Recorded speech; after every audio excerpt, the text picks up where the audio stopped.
चीन के साथ सीमा पर झड़प के बाद भारत और चीन के बीच बने युद्ध के माहौल के बीच चीन को इस बात का एहसास है कि उसके पास भले ही सैन्य साधनों में बढ़त हो, लेकिन रणनीतिक स्तर पर भारत उससे काफी आगे है। भारत के पास दुनिया की सबसे ऊंची हवाई पट्टी भी है और दुनिया के सबसे ऊंचे युद्ध स्थल सियाचिन हिमखंड पर लड़ने का अनुभव भी है। देखिए रिपोर्ट।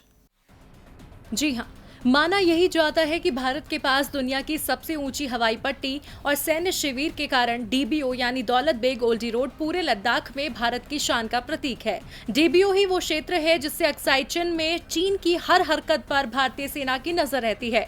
काराकोरम, अक्साई चिन, जियांग, गिलगित बाल्टिस्तान और पीओके तक चीन के मंसूबों को रोकने और एलएसी पर चीनी सेना के हर हरकत का मुंहतोड़ जवाब देने में डीबीओ भारत के लिए सबसे बड़ी ताकत है। ये सियाचिन में भी भारतीय सेना के लिए एक मजबूत स्तंभ है। असल में पिछले कई सालों में भारत ने लद्दाख सेक्टर में कई एयरफील्ड को खोलकर चीन को साफ संदेश दिया था। दौलत बेग ओल्डी एयरफील्ड को खोलने के बाद से ही चीन की सीमा पर हाई अलर्ट जारी किया गया था।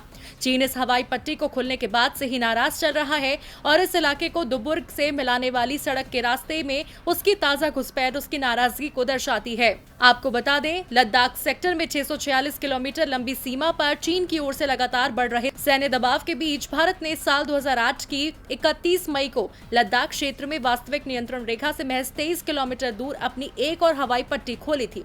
इससे पहले 2009 में मई और नवंबर महीने में 2 अन्य हवाई पट्टियां खोली गईं और 2013 में तीसरी हवाई पट्टी चालू कर दी। वायुसेना ने यह कदम ऐसे समय पर उठाया था जब लद्दाख में पहले चीनी हेलीकॉप्टर के अतिक्रमण की घटना सामने आई थी और इसके बाद इसी क्षेत्र के चुमर इलाके में चीन के सैनिक 1.5 किलोमीटर भीतर तक घुस आए थे। डीबी लाइव की रिपोर्ट।